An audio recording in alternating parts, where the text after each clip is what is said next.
ایک جملہ میدان کربلا میں امام حسین نے کہا تھا، ایک جملہ، اور وہ جملہ اتنا طاقتور ہے کہ اگر سونے کے پانی سے لکھا جائے، ہیروں سے تولا جائے تو یہ ساری چیزیں کمزور پڑ جائیں۔ امام علی مقام میدان کربلا میں جب گھوڑے پہ سوار ہوئے، اللہ اکبر کہہ کے میدان میں آئے، اور آپ نے یزیدیوں سے کہا کہ تم ظالم ہو، جابر ہو، فاسق ہو، اطاعت تمہاری نہیں قبول کی جائے گی، اب بتاؤ لڑنا ہے کہ کیا کرنا ہے؟ جب وہ لڑنے کے لیے میدان میں آئے تو امام نے ایک جملہ کہا، فرمانے لگے لوگوں گواہ رہنا،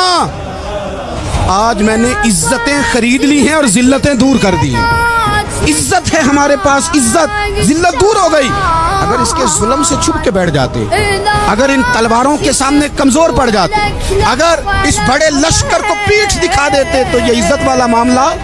لوگوں، ہم نے عزتوں کا سودا کیا، ہم نے ذلتیں بھگا دی، ہم نے وہی سودا کیا جو ہمارے اجداد کا طریقہ تھا، جو ہمارے اسلاف کا طریقہ تھا، جو طریقہ ہم نے علی المرتضیٰ سے سیکھا تھا اور نبی مصطفیٰ سے سیکھا تھا۔